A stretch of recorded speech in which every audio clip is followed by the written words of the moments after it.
This video is a conversation I had with Josie Kinz, who has been involved with numerous projects within the psychedelic community, but she's most commonly known, firstly for being the co-founder of Psychedelic Wiki, also the founder of the website Subjective Effects Index, and also the Replications subreddit. So I think a good preamble here to this conversation would be to explain what we mean by things like subjective effects and replications.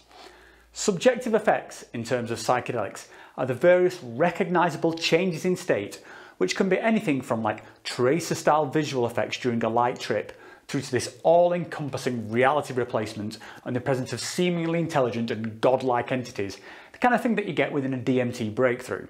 And Josie's work attempts to catalogue these effects into a common linguistic framework. And replications are video clips, which most of us will have seen online, and they kind of attempt to simulate these subjective effects into a visual form. Now, often this is like as a piece of motion art, which we recognise as a representation or replication of what we see during a trip. Now, if you've watched one of my trip report videos, then you've probably seen such work, because I tend to use it as the backdrop to my storytelling. And the Replications subreddit, which Josie founded, is a superb resource for finding this kind of artwork. So I wanted to talk to Josie because I tend to look at these experiences as a kind of singular narrative story with a collective meaning, rather than as separate effects. So I was interested to get her perspective on how she approaches this space.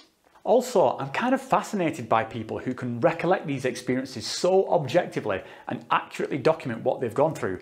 Because I'm usually just on the floor, mouth agape, saying, "What the fuck?" and then all the details just like vanish into the ether. Anyway, I'll leave some links in the description below to Josie's various websites and also her YouTube channel, which she's recently started, where she really breaks these topics down, so go and check that out. And without further ado, I bring you Josie Kinz. So, I'm here with Josie Kinz, a fellow psychonaut, host of the YouTube channel of the same name, and like myself, a fellow traitor to the Crown Monarchy of England. What was it that caused you to abandon our beautiful shores? It's a long and complicated story that I probably shouldn't get into all of the details of, but I pretty much met a gal and ended up moving to America back in 2016. Oh, and has that worked out for you? Is it all good on the other side of the pond? It's all right. It's a trade-off for sure. I miss England sometimes, but I usually hate it when I go home. So yeah, I'm the same. I think the thing I miss most is the sense of humour and just people being able to understand the kind of speech mannerisms. Because yeah, just where I live in Europe, I live in Switzerland, and just nobody's got a sense of humour here at all. They just do not get me. So that's one thing I like when I go back home to Manchester, just to sort of be able to talk normally and have people get me. So, but you were from Hastings, is that right? Yeah, I'm originally from Hastings, East Sussex, which is just a standard shitty little seaside town. I love it, but I have very mixed feelings about it. Hastings is not so bad. I've spent some time there because I used to go to the summer solstice at Stonehenge every year. So I'd go down there because that was the only time of year where you could actually get up to Stonehenge. And we'd go there and just take loads of psychedelics and just trip out all night. And then after there, we would sort of move down the coast and just like go camping along the coast. And we'd always end up in places like Brighton and Hastings and so. So I have been in your hometown, and it's quite a nice place, I thought. I think I have an inherent bias due to the experiences I've had there more so than anything. It's probably fine. So yeah, I mean, a lot of things I'd like to sort of to get into with you. I just wanted to check something because I've got a sneaky suspicion. I've been stalking a few of your various social profiles, and I think we might have a mutual love of the cartoon Adventure Time. Would I? Oh, really? Perfect? Which is why I have worn my special Adventure Time psychedelic T-shirt. Oh, that's pretty fucking cool. Yeah, I love Adventure Time. It's probably my favorite show of all time. Why did you even? I'm not even aware of mentioning it on any of my social media. I guess I probably have a lot of stalking content, but I've done some pretty deep stalking. So it was actually it didn't take that much effort. It was on your Psychonaut Wiki profile and on the sort of on the founders pages. I noticed that yourself and the other sort of founders tended to lean towards Adventure Time characters as kind of avatars. So one of you had Flame Princess, one of you had Marceline. And so, yeah, I thought, okay, there's a thing here. I'll test them because I absolutely love Adventure Time. I think it's just the greatest psychedelic cartoon by far. And yeah, so I just thought I'd see it. And in fact, I'm even drinking out of my Marceline the Vampire Queen. Oh, I can't see it because it's blurring out. But yeah, Adventure Time has always been a bit of an obsession of mine. It's probably my favorite show of all time. I've had a lot of good trips and a lot of bad trips to it. yeah, I had some. Yeah. I think one of my last time I did LSD. I've not done LSD like much since I really started getting into psychedelics. I did it a lot when I was younger, and then the last time I had it, it just completely kicked my ass. And I'd turned the TV on, and this was the first time I ever saw Adventure Time, and it was what was it? The first Nightosphere episode, the one with Marceline's dad. I love that episode. It's so good. But I was watching it, and it starts off, it's just kind of so kind of normalish, and then when he sort of appears through the portal and starts sucking everyone's souls out, and then the LSD just kicked in, it started melting out of the TV, and I was like, fuck, what's going on? Yeah, I have a lot of experiences watching that show while tripping, and every now and then I'll come across what seems to be a cursed episode in which something suspicious is afoot, and I will usually slip into some kind of delusion and have some kind of an outburst. It's happened so many times now. Well, there's a lot there to work with, and I think there's so much depth to some of the episodes, especially in the later series where it starts going into stuff with like Prismo and the alternate dimensions and all the stuff around kind of Finn being reincarnated and stuff. I saw a lot of parallels in there from my own kind of like DMT experiences that I'm surprised it's not more revered as just like one of the most sort of psychedelic things ever, because it's got that psychedelic as well as the psychedelic visual. It's got the psychedelic kind of heart and narrative to it as well.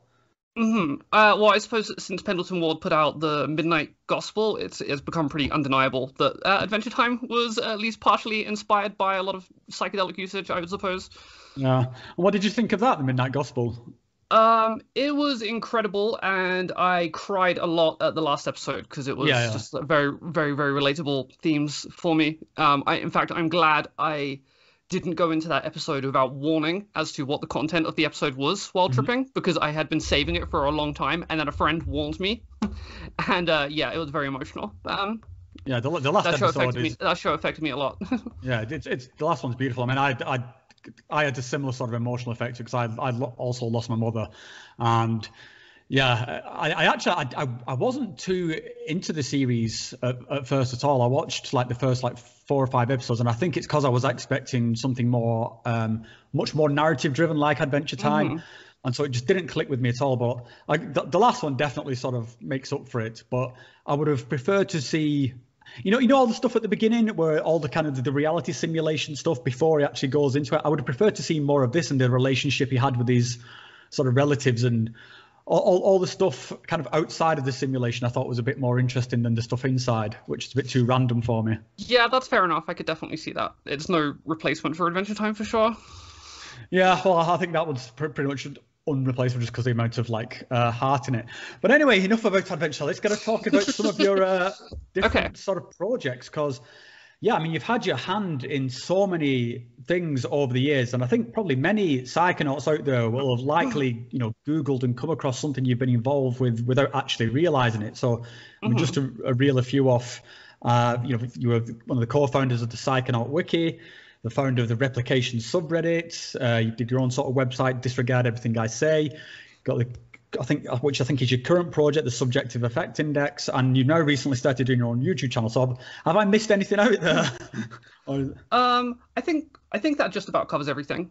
That's a lot. It wasn't quite in that order, but yeah, those are the various projects that I've been in that I founded over the years.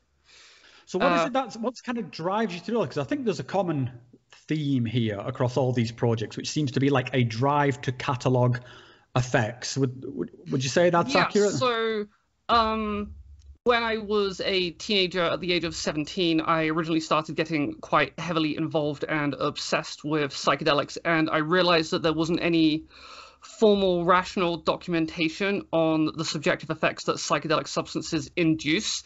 And I was also listening to a lot of Terence McKenna at the time, and I recall him saying in a particular lecture that we're not going to understand the psychedelic experience until we map it out.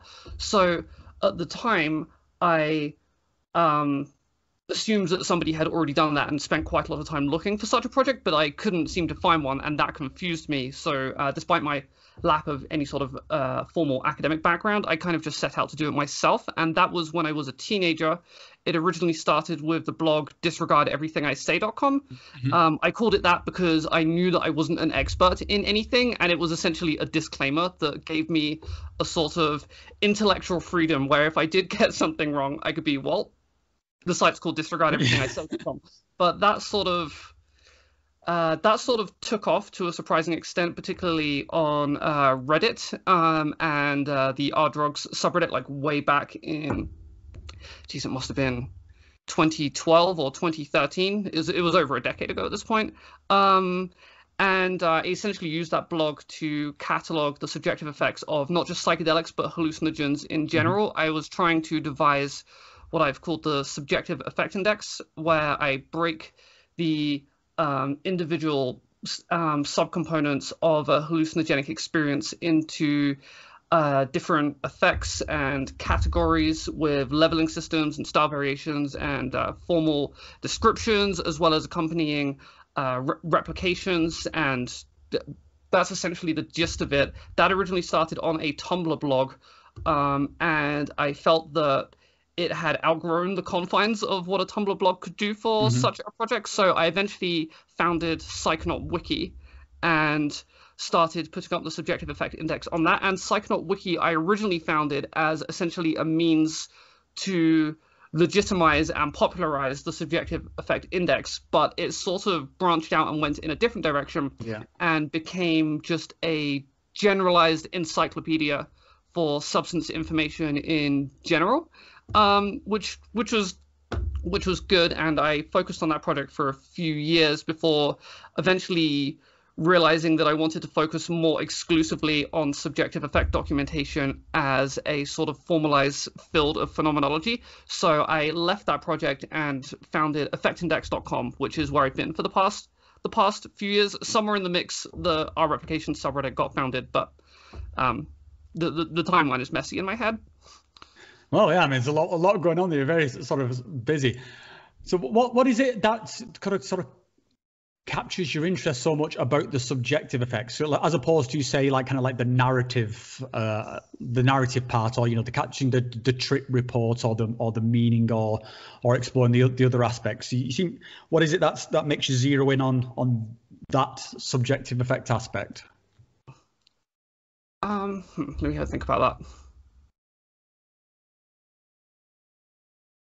Well, my original primary motivating factor was simply that these were very profound and important experiences, but they hadn't been documented beyond metaphors and analogies and disparate trip reports. So I felt that in order to come to a better universal understanding of these experiences, that we needed a terminology set that was useful for both the average person and scientific researchers in order to discuss and describe the experiences.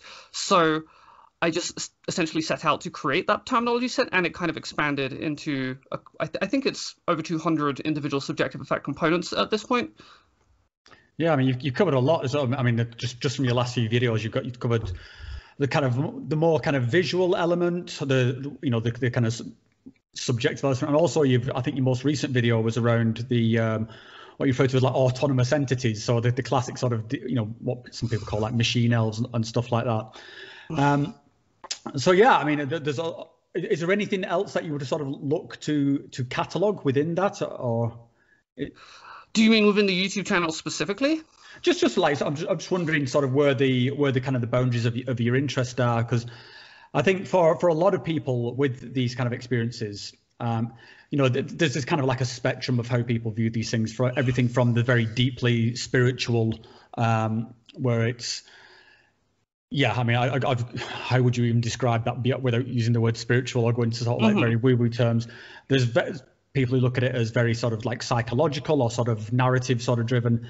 And then, I'm just kind of interested in as to like, I mean, do you see these same kind of like, or value these kind of the narratives of the experience, or for you is the interest purely in just the effects that are being created as you go through the sort of psychedelic experience? In regards to the spiritual stuff, I definitely have put a lot of effort into documenting what I would call the cognitive transpersonal states that can occur under the influence of psychedelics, and to a lesser extent the other hallucinogenic classes, particularly spirituality enhancement, unity and interconnectedness, existential self-realization, and I do find those incredibly fascinating, but I've always tried to strike a balance between getting carried away into pseudoscience and mysticism while also trying to comprehensively document them in a rational manner. Mm-hmm. Yeah, I think I think the bit where spirituality kind of like bleeds over, I think people have a trouble kind of separating out the objective from the subjective. So the way I always kind of think of it is that if someone's having a subjective experience and they say, well, I thought this or I thought that, then it's fine. Like you go for it and interpret it the way you want. But then when someone starts using that to start making claims around objective reality, like, you know, in the case of people who, you know, start proclaiming that they can do sort of miracles or other reality bending things, then that's where I start kind of like, oh, okay, guy, you know, try to dial down the bullshit a little bit. But still, I think the kind of like the spiritual experience and all that, the mystical experience, I think is fascinating in its own right as a kind of a subset of these experiences. And that's what I liked about the stuff that you do. You tend to have these kind of sliding scales of what sort of happens at each point, and the depth at which you go into explain that is pretty impressive to us, because I tend to come back like more like, what the fuck just happened, rather than being able to say, quick. I mean, I do that too. So how do you go about cataloging this stuff? Is it more that you kind of reflect on it afterwards, or are you conscious, like taking psychedelics to then catalog it, like pen in hand, sort of? It's a little bit of both, to be honest. A lot of the individual effect components arise organically. I might hear about them from a friend saying, "Hey, I can't find this experience within the subjective effect index," or it may just come to me during a trip. I wouldn't say that there's any specific one technique that I've used, but I started by trying to split the psychedelic experience up into different overarching categories, such as visual effects, cognitive effects, physical effects, various other sensory effects, and then breaking those down further into categories such as amplifications, suppressions, distortions, just varying other subcategories. And from there, you can kind of just pinpoint individual experiences and document what it's like to undergo them. Can I just ask one little thing? It's just nothing to worry about. But every time you're banging on the counter, we get a big sort of like boom through the. My apologies. I'm very no, it's fine. I'm always very animated as well. But it's a very reverberating desk you've got there. It's like a boombox type thing. But I'm sure the viewers won't mind. They'll be fine. So yeah, I mean, one thing that kind of like jumps out to me with all the kind of like the stuff that you use in your videos, all the kind of like the visionary art and the sort of the media clips that have been done, it's really just how much the technology has like caught up to make it possible to sort of realize these kind of visionary states in these world. And it kind of reminds me of, you know, when stuff that I grew up with when I used to watch sort of films which would like trip in, the classic ones like Fear and Loathing in Las Vegas, and just what that could look like now if it was like remade using some of this technology, because some of them are amazingly good. Like when I think some of the effects that you described as like as flowing or melting and stuff like that, it really the ability to capture that is so close to the actual experience. It's yeah, I mean, it's just pretty amazing. Is that something you sort of think would you sort of mirror that the technology is sort of caught up to being able to mimic the psychedelic there? It's definitely getting there. The technology has reached a point where the low-level effects are genuinely completely replicatable. Mm-hmm. All of the visual distortions and visual amplifications are genuinely replicatable with technology that's pretty available to the general public using video editors primarily such as After Effects. The higher level stuff, I believe that we do have the technology to replicate it, but it's more of a resources and budget issue. In terms of the replication community, there's constant progress being made, but I think in order to get to a point where high-level geometry and autonomous entities and hallucinatory states are genuinely replicated with complete accuracy, it's going to take something. It's going to take a very high budget, like the sort of thing you would see in a Hollywood movie. But I believe it will get there eventually. Do you think the thing I kind of wonder about this is by the time you get to that kind of state within a sort of psychedelic state, it's not something that you're experiencing visually anymore at that point. You're kind of experiencing it just like a conscious state. And I've sort of wondered, is this something where it would be, is it just a case of VR? You know, would that be able to do it? But I'm not sure it is. I think the point at which you have these kind of breakthroughs, it seems like it's happening in another sense. I mean, it really is an altered state rather than sort of a visual state at that point. So I don't know if anything will ever come close to being able to capture that bonkers sort of experience without some sort of direct brain stimulation. There's always going to be certain aspects of it that are impossible for example, when you experience high-level geometry, the complex forms that it manifests into often feel as if they represent kind of innately readable concepts of various sorts, and that's an experience where your visual perception is directly interfacing with your cognitive thought process, and that simply could not be replicated on a screen. You would need technology that's science fiction stuff in comparison to what we have now. I think that shouldn't necessarily be the goal. Replications seem to be a form of communication in which we can just show the general public how these experiences tend to look to kind of dispel misconceptions and such. But I think it's an interesting mix of art and phenomenology. I'm not a replicator myself, but I find it really fascinating watching the replication community progress over the years. Yeah, for sure. I think it's interesting to be able to show somebody things, but what I see value in from the replication community is just it's more of the expression of what these people, what the replicators themselves, that they're trying to capture that sort of, you know, that fire, that lightning in a bottle sort of thing. And most of us, when we do something like that, like try and capture psychedelic experience, and you know, the first thing we'll always say is, and this is absolutely nothing like it. It's not even close to it, but this is it somehow. And yeah, I mean, even with some of the artwork which people have created, which some of the stuff on the replication subreddit, which is just incredible. I mean, I'm in awe of how some of these people put these things together, and still it's kind of like it's nowhere close, even in its most beautiful like form, where you just kind of your jaw just hits the floor.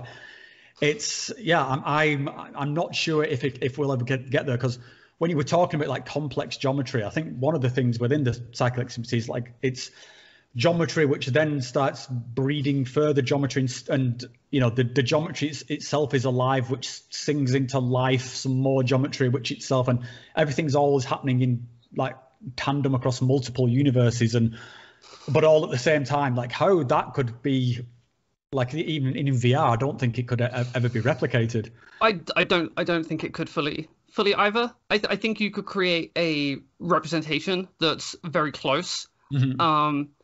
But I don't think you could replicate the more complex multisensory cognitive aspects with current technology. Yeah, have you seen any sort of particular like VR technologies which you think have done a good job of it?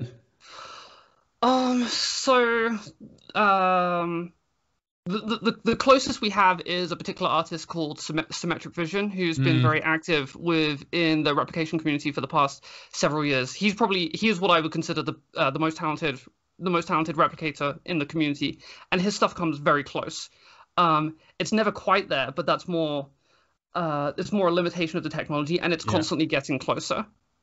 Yeah, Symmetric Vision stuff is stunningly good. I think I've used it a couple of times in my own videos, and I mean, I've got to tip my hat to everybody in that community. I mean, there's just still so many sort of talented artists who again, I wouldn't even be able to sort of put pen to paper and even Scrabble, come up with anything even close, and yet these people sort of replicate it so well in these kind of 3D worlds, and then make these clips for people like myself to then be able to go and use within my own sort of narrative thing. So I think it's such a sort of just a great resource. But yeah, I mean, I think there was one which I've been trying to get hold of, but it was coming back to sort of Pendleton Ward. He mentioned that there was some kind of VR thing that he was using where it kind of started creating objects from sound. And I think he talked about this on one of the Duncan Trussell podcasts, where that he put the VR headset on, and it's with a kind of mic built into it. And as you start making voices, it kind of visualizes the sort of the sound waves. And he did this anecdote, like he hit a particular note, and this what appeared to be an autonomous entity like manifested in front of him and started communicating. And as long as he held the note, this thing would talk about him. I'll have to try. I'll need to check that out. Yeah. It was. I kept meaning, I've got to check out this piece of software because it sounds just incredible. But it was very sort of Terence McKenna-esque in the way he described it. Like this is how things will communicate. Like whatever the entities are, they will communicate with us via the technology that we have. So yeah, that was a cool thing. So I mean, apart from sort of Symmetric Visions, is there any other sort of replicators? If there's any of the audience who are not sort of familiar with the replication subreddit, is there any others that you would class as like a personal favorite or? There are a lot of replicators that I would recommend. For example, Wes Swade, Oracle, and Misery. But there's also a lot of visionary artists that are active within the community, such as Hypnagogic and Sunterry Art. There seems to be a fine line between visionary art and a replication, and it often largely depends on the context in which it's used in. Where would you like draw that line then? Because I think like most people are familiar with stuff like Alex Gray's thing, which I think probably does straddle that line, because it's definitely art in that it's trying to convey some kind of meaning, but it is a pretty good replication in some cases of what's going on. Yeah, so I would say that in regards to visionary art, it really depends on the context that it's being used in. So a lot of visionary artists seem to create things that are inspired by their trips, but aren't necessarily direct replications of things that they have seen personally. And I feel that you can draw from that genre of art and use it as a representation of a subjective effect. And when it's used in that context, it is a replication. But if it's not being used in that context, I would categorize it more as visionary art. But it's definitely a very fuzzy line, and there's a lot of overlap. Yeah, for sure. And you just mentioned Hypnagogic there, and that's I've got to say one of my. I think that was one of the first kind of visual clip packs that I bought was from Hypnagogic to use in one of it, because I hope I'm not mixing the work up, but I think it does a lot of stuff with very DMT-esque psychedelic playground, fairgroundy type stuff. That sounds about right. Yeah, it's very. If it's what I'm thinking of, I use it a lot as it's kind of an entranceway into a kind of psychedelic theme park, which actually just perfectly lined up with what my first experiences with DMT, where I would always end up in some kind of theme park carnival type thing. So when I saw Hypnagogic stuff, I was like, I have got to use this. It's such a great bit of work. And yeah, I'm always, like I said, just in absolute sort of awe of people who capture these things, because I think you have to be so creative and a kind of like a master of these kind of software tools to be able to start realizing this stuff. I think in a lot of cases it's kind of like 3D sort of rendering software to do it. So it's it's not easy stuff to come up with, but again, these guys just do it amazingly. Yeah, it definitely requires a lot of talent. In regards to distortions, I think it's usually done via video editing, and then the high-level states seem to require 3D modeling. One interesting avenue that we're exploring is training neural networks on large data sets of visionary artwork in order to essentially force machine learning to generate psychedelic visuals. And we've been having some luck with that, but it definitely needs... It's definitely still in its early stages. Is that your own sort of piece of software you're developing there? Or? It's not something... I am not a software developer at all, but neural networks are being used to generate lots of different types of artwork right now in a lot of different communities. It's typically referred to as generative art, and our community has been putting one together by training it on a data set of visionary artwork, and it's been achieving some very interesting results. Is that like the same kind of thing as like Deep Dream? Is it essentially, yes. I used an example of it within the latter part of the geometry video during the personal commentary section. Mm-hmm. Yeah, I mean, a lot of the effects of this, what I was referring to earlier, with that, how like the technology's caught up, because especially in those kind of, I think what you just described as like the lower level effects, the things where it's, you know, things are phasing sort of backwards and forwards a little bit, or doing the kind of the swirly flowing stuff. That is, yeah, it one of those things where when you watch it, it's just like, that is so exactly, particularly for anyone who's done sort of DMT, and if you've done the kind of you know, things like the 3-hit method, and as you go into the experience, it just, you get those kind of replicated effects so distinctly that it's yeah, I mean, it's really just sort of pleasing to see people sort of capture it. So I just wanted to ask a little bit around your own sort of personal experiences. So what do you think? What's your take on the psychedelic experience? What do you think sort of going on here? In terms of what's going on from a neurological standpoint, I guess just what does it mean to you? Like, I definitely think that the psychedelic experience is very significant, and I think it's very powerful and would probably benefit society if even a somewhat larger percentage of the population tripped. But for me, it's really just kind of a neurological doorway into an inner space, and I feel that it would be a tragedy if I didn't have access to those experiences, and if other people did not have access to those experiences. It's very meaningful to me, although I tend to trip much less these days. Mm-hmm. It's been incredibly profound for me from an introspective and a therapeutic perspective. I don't think that I would be anywhere near as psychologically stable as I am today without the help of psychedelic substances. So would you kind of like subscribe more to the kind of, is it like a kind of Jungian perspective that you have in it? This kind of that what is taking place is an inward journey through your own psyche. I guess I'm trying to sort of pin down, like, is it like, but are you opening portals to the fifth dimension in your brain? I don't personally believe that psychedelics open portals to the fifth dimension. I'm very much a heresy. Yeah, I'm very much a scientific materialist when it comes to the psychedelic experience. I believe that there are neurological explanations for each of the subjective effects, and to me that doesn't lessen how profound the experience is. If anything, I find it more profound that my brain is capable of generating such experiences on its own. But what does that sort of leave you in terms of like the meaning aspects? Is it do you ever sort of get sort of sucked into the whole kind of like that there is a deeper meaning to this, or that there's some sort of grand narrative that is encoded within these substances, or is it all just purely within Josie Kinz? I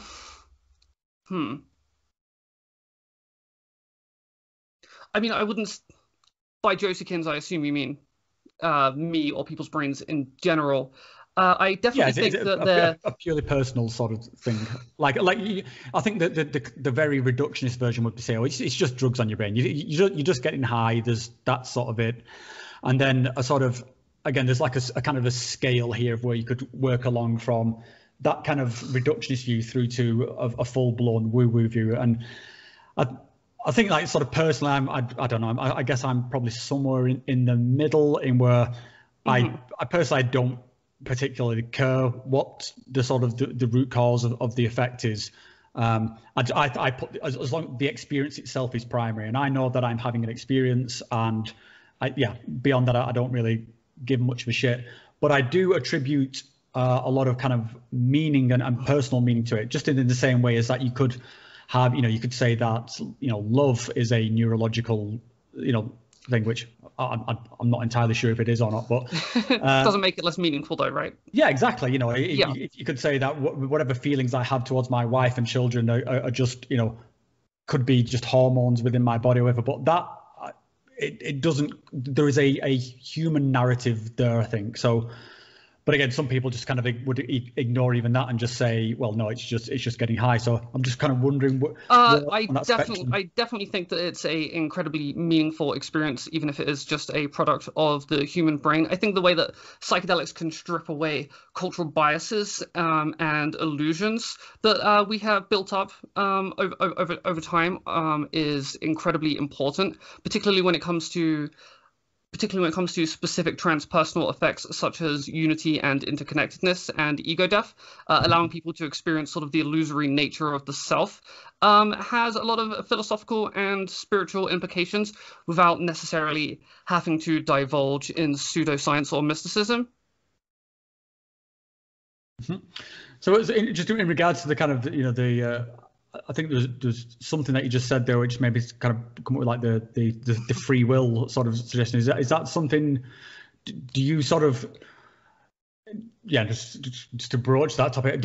Are you sort of a believer of that we have free will, or do you see it as just like causal effects of? I'm very much a hard determinist. I don't believe that free will is anything more than wishful thinking. I don't necessarily assert that I am absolutely 100% right on that, because I'm hardly an expert, but as far as I can tell, human beings seem to very much just be driven by cause and effect. Yeah, it's a funny one. I would completely agree with that, but I find that's quite a controversial viewpoint. And again, I think it's because I do hang out a lot in these very sort of traditional medicine circles and stuff like that. And the sort of, this is like certainly like the big clash of the moment. What I'm seeing is like the kind of the more spiritual sort of people want to believe that we are completely have free will, and I'm sort of the opposite thought. But I'm actually seeing like a lot of beauty in, and kind of I don't think it clashes with the spiritual element either. Just to be the wave radiating out from whatever point on the ocean. I think there's a lot of kind of a beauty in there, but then I will often then get sort of shouted, that should just be materialist or reductionist or whatever, which is a bit weird because I think I'm probably more of a hippie than most people. But I've gotten into this debate so many times with people that I've kind of stopped bothering with it and allow people to agree to disagree. But I do not personally believe in free will. I think I have a bit of a unique experience with the nature of free will, because I've had very high level depersonalization since around the age of 14, and I don't personally even feel the illusion of free will when I engage with my external environment. I very much feel like I don't have a sense of self, and that I'm a walking electrochemical machine responding to sensory input with pre-programmed responses. And I have had moments during my life where I have felt that sense of free will, where I feel like I'm a separate ego approaching an external environment, and I'm moving around my body through the power of agency. But I don't have that experience in my day-to-day life at all, and that's very much led me to believe that free will just doesn't exist. So I'm almost the opposite. My logic tells me that it doesn't, but my experience sort of tells me that it does. Like it's very hard to sort of think, okay, I'm to not think that I'm choosing to do this with my fingers now. And I think, well, of course I am, because I'm doing it. And I think that's the kind of the argument that anybody would put forward. I could do this, so I could do that. But then I sort of realized, well, logically, no, I could only do what I did, and that's the only way of doing it. And it's Yeah. Bit of a head fuck. Yeah, I can try to feel like I'm moving my hand in front of my face, but it just feels like a pre-programmed response, and it has done since around the age of 14. Is that something that you sort of you could go into, like what? Do you mind if I ask you like what happened around the age of 14? I don't actually know. I just had depersonalization set in as a teenager. I started realizing that I don't feel like myself anymore, and I don't feel like I have a sense of self. Then around the age of maybe 17 to 18, I started experimenting with psychedelics, and my sense of self came back. I very much felt that I was a person that existed in the world. And then eventually, over the course of around 2 years, that just faded. And often when I describe that to people, they think that I must be very, very depressed and dysfunctional, but I'm really not. At least not at this point. I'm convinced. I'm convinced, Josie. But how did that? Can I just ask, how did that feel then? So you say you lost this sense of, but then it reformed again when you were sort of 18. So was that a good thing or a bad thing? At the time, it felt like a good thing for sure, and I imagine it probably was a good thing. My sense of self and my sense of agency reformed in a very specific moment on a very specific trip. I was sitting on a hill somewhere in London watching the sunset while tripping on LSD, and suddenly I just realized that I was me and I exist. And from that point forward, I regained my sense of self and agency. But then around the age of 20 to 21, it just started fading again. I think that's the first time I've ever heard of like someone taking psychedelics and having like a reverse ego death, like sort of like you got so high the self reformed itself together. Essentially, I tripped myself sober.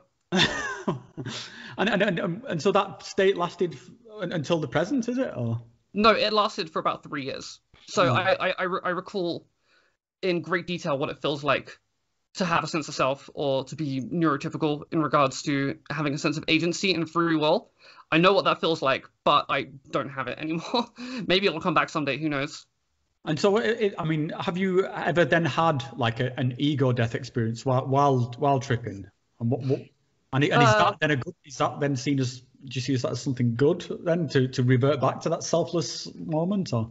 So I think I experience ego death a little differently than the majority of the population. So for me, when I go through ego death, there isn't a feeling that I'm losing my sense of self because I didn't have a sense of self in the first place. What typically ends up disappearing is my ability to recall and comprehend basic details such as my name, who I am, what existence is, things like that. That actually resulted in some biases being implemented into the subjective effect index for a few years, which I've since cleared up. For a long time, I thought the ego death was purely a result of long-term memory suppression, but I have since rearranged how those subjective effect components work.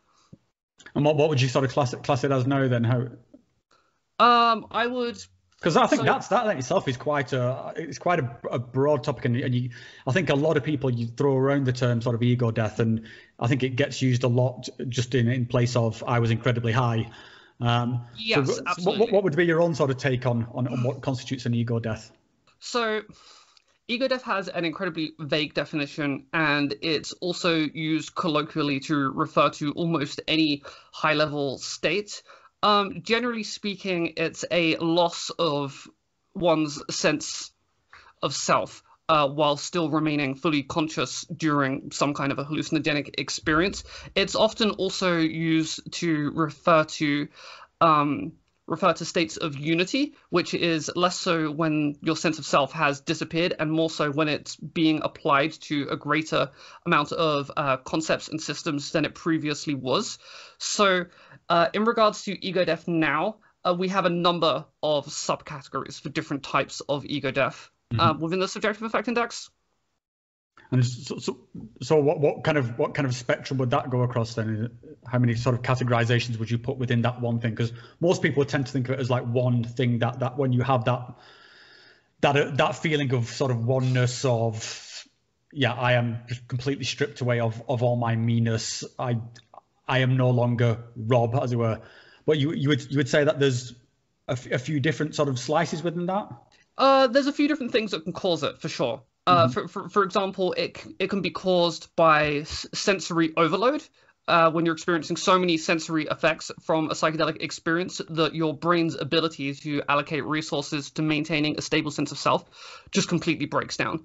It can also be caused by long-term memory suppression. For example, when your long-term memory becomes so dysfunctional that you literally cannot recall who you are or what anything is, that can also result in ego death. It can also be caused by states of dissociation, at least specifically under the influence of dissociatives. So there's a number of different routes in which the brain can lead into ego death. Where do you sort of have you done your sort of research on those? Because I imagine those are some pretty extreme states that you'd have to get into to be able to sort of come up with that kind of catalogue that you've done. Is that just from putting the feelers out there across the internet, or is this from personal experience that you like? I guess what I'm getting at is, have you deliberately tried to get yourself into these very sort of far out states? Yes, absolutely. I used to be very passionate about documenting specific psychedelics, and I would always feel that I couldn't fully document the full spectrum of subjective effects that it was capable of inducing unless I got to an ego death state, which has resulted in some kind of reckless behavior at various points in my life. But yeah, ego death would always be the state that I would aim for. That's right. You're very brave then, because I mean, it's not always a sort of a pleasant experience to get to that. I mean, I think it's for a lot of people it can be incredibly destabilizing. It can be incredibly blissful as well, but it's I always try and talk people down from seeing ego death as this kind of psychedelic end game, this kind of like the be all and end all, because it's. I would agree. The number of times I've been on like retreats with people, and on the first night you go around the room and people say, what's your intention here? And people say ego death, and it's like it's just this thing that's put on a pedestal as the thing to aim for. But yeah, without fully realizing just how much it can just pull the rug out from underneath you.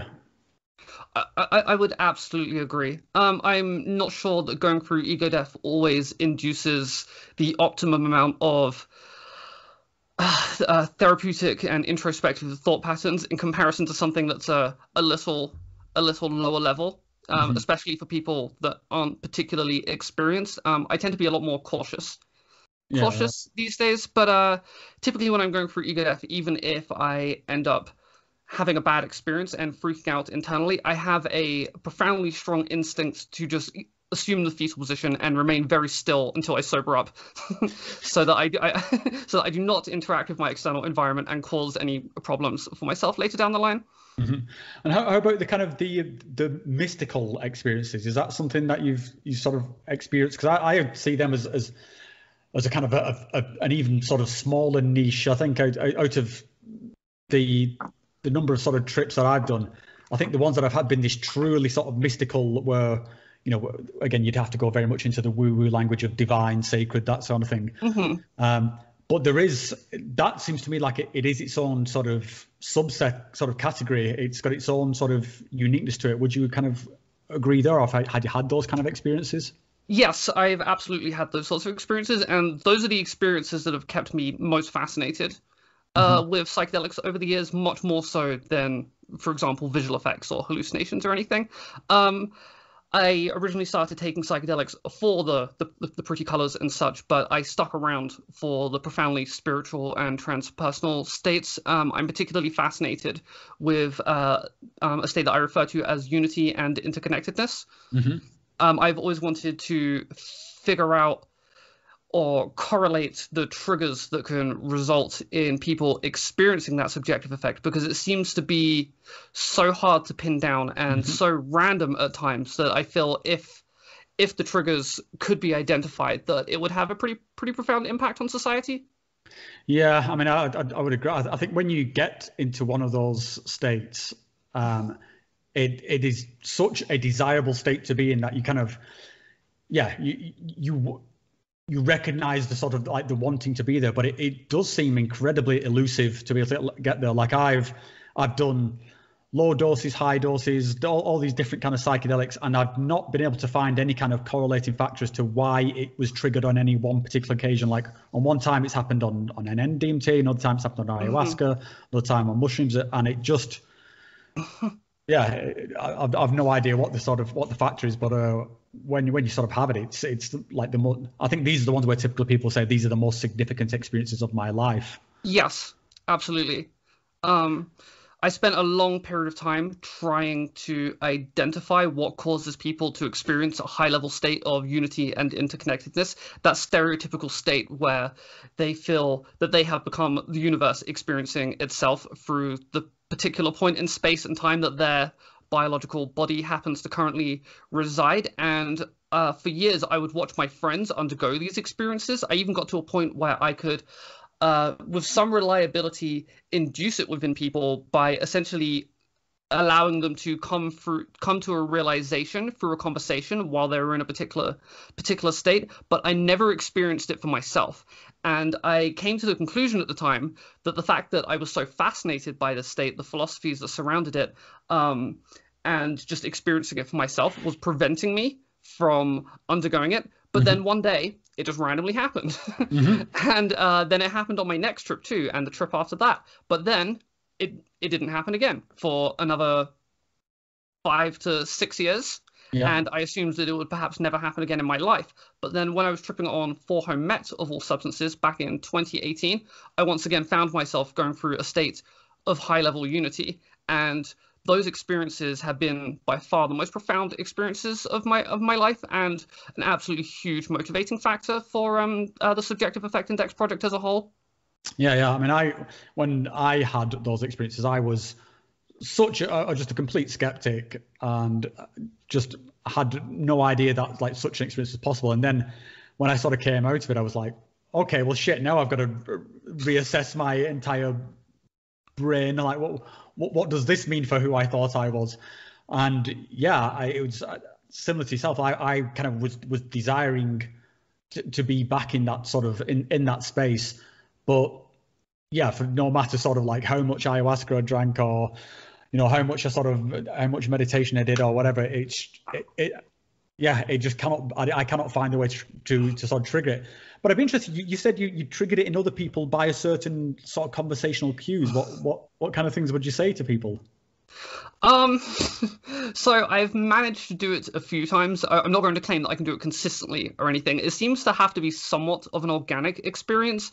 But essentially, while somebody is in a high-level state on the verge of ego death, there are certain times where if you can start engaging them in conversation regarding topics about the illusory nature of the self and the interconnected nature of reality, if you do it in the right way, you can kind of lead them to a realization where suddenly something clicks and they start experiencing high-level unity and maybe even start like breaking down and crying, like tears of cathartic joy. And it's I've seen it happen a few times, and it's interesting because it suggests to me that there may be some kind of process that could be developed, but something also tells me that the more you try to pin it down, the more it will elude people. So yeah, I wonder if it's like a narrative kind of process, or whether because I mean the thing that jumps out to me is that I think there is.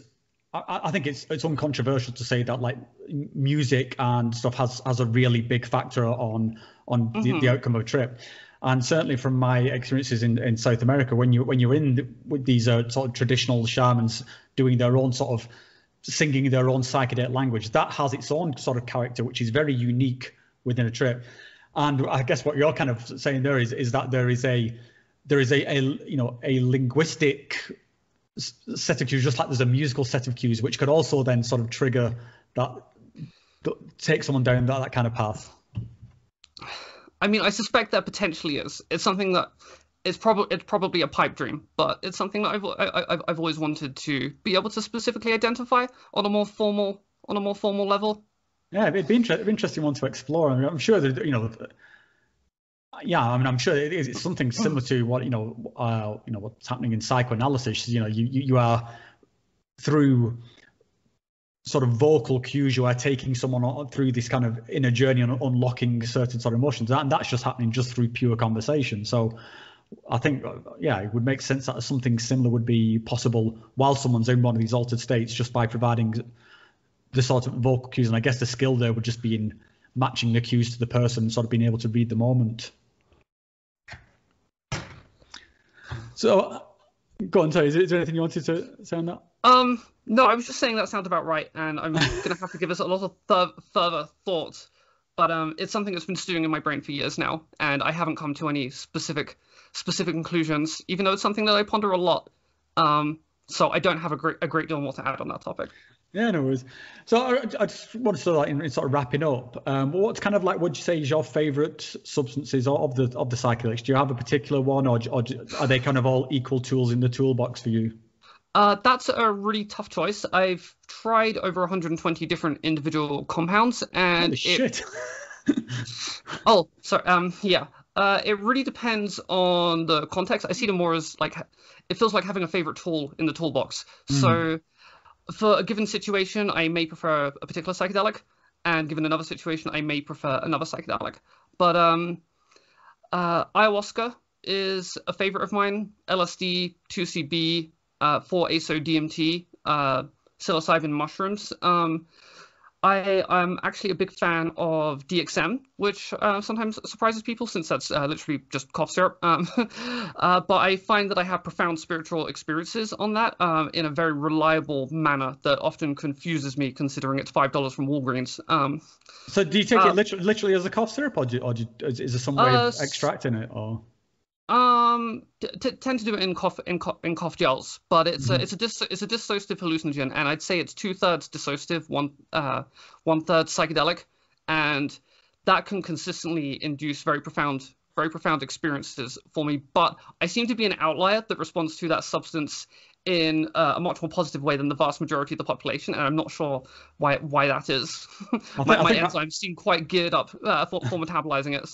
Well, you've probably got something in common with my wife there, because she just kind of discovered the joys of DXM. She had a cough, and she got some of the cough syrup, and she must be incredibly sensitive to it, because she was tripping like absolute face off on quite a I think only like a couple of spoonfuls. She wasn't even trying to get high on it. And she reported, just like you, like it was a very pleasant and sort of profound experience. And I think it's one of those ones where it generally gets looked down on because of the kind of the cough syrupiness. People kind of like sneer a little the connotations. Bit. Yeah, and I must admit, I was kind of a bit like, really? You got high on cough syrup? And she was like, no, it's amazing. You got to try it. So maybe I need to check it out. It's very specific to the person's metabolism. 1 in 10 people do not have the enzymes necessary to metabolize DXM and end up at a point where they have absolutely horrible side effects, and it can last up to 2 days for them. So it's kind of like Russian roulette if you're trying it for the first time, essentially. And it seems to be so incredibly variable between people, much more so than any other hallucinogen I've encountered, which I think is why it has kind of a reputation, kind of the reputation that it does. And but if it works for you, it really works. It's up there with the rest of them.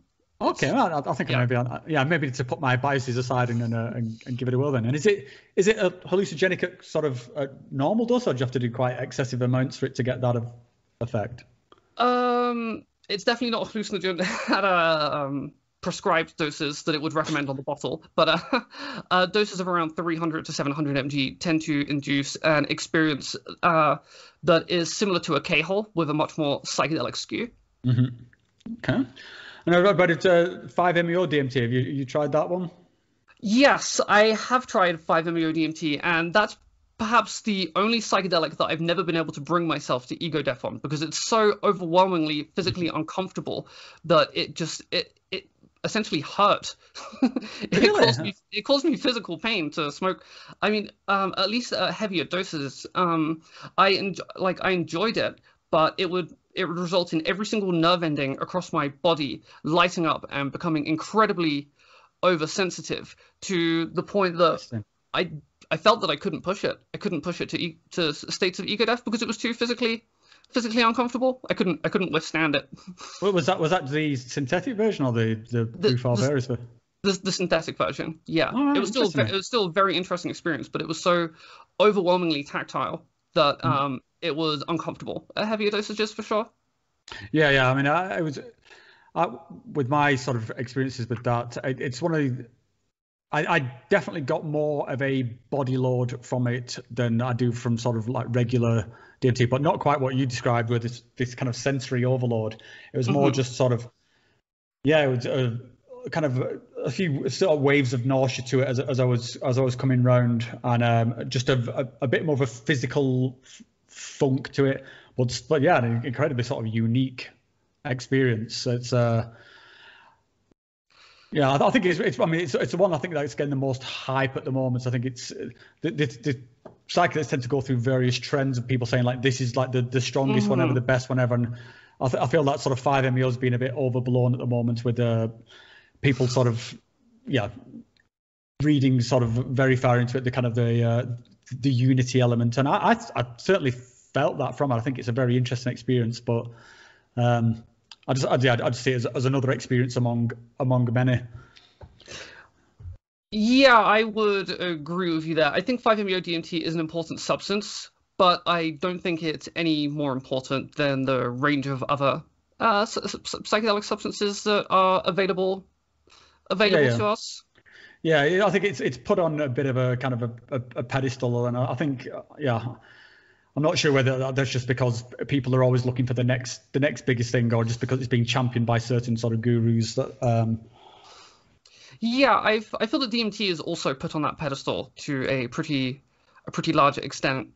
Like for the past several years, I've always been a proponent that DMT is actually an excellent starter psychedelic if you just give it to people at lower dosage ranges, because it allows them to have a psychedelic experience that lasts 5 minutes, and they don't necessarily have to ego death or break through or anything like that.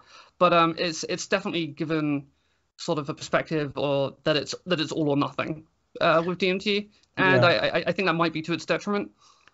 Yeah, and with DMT, I would kind of agree with that, because I think you can give it to someone, and within that 5 minutes, that person will completely get what you mean by a psychedelic experience. Like that you've had the experience of being wet. Now you've had the experience of psychedelics. You know it now. Whereas if something like mushrooms, then you can just end up with a giggly experience, or there's so much variability there that you can end up with a trippy experience. But I think with DMT, you can end up with like even if you don't have the breakthrough experience, you still have the transforming geometry pouring out the ceiling kind of experience, and this incredible sort of phasing of objects back and forth. So it's like, oh right, yeah, no, I think I understand what people are talking about when they use the word psychedelics. So I think in that way it is a good sort of starting block. But it's certainly much less of a commitment, and there's much less of a risk if you're introducing someone to psychedelics via a low dose of DMT. They can have the full spectrum of effects.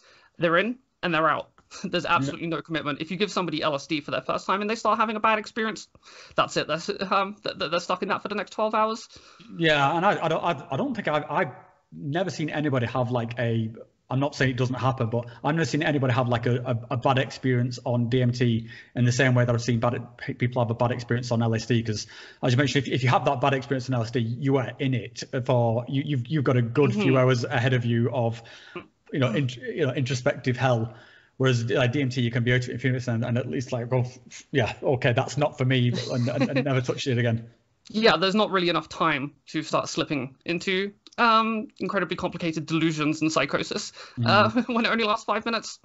Well, I think I like with DMT is just that it's just so awesome. I mean, there's just so much kind of, well, yeah, I can't even think of another word to describe, just awesomeness. Just whenever I think like life is just getting on my tits, and it's sort of, the work's bugging me, or I just realised I'm just in a bit of a funk. You could just be instantly reminded of just this world of pure joy and cartoon sort of happy. It's not like Adventure Time in smokable form, basically.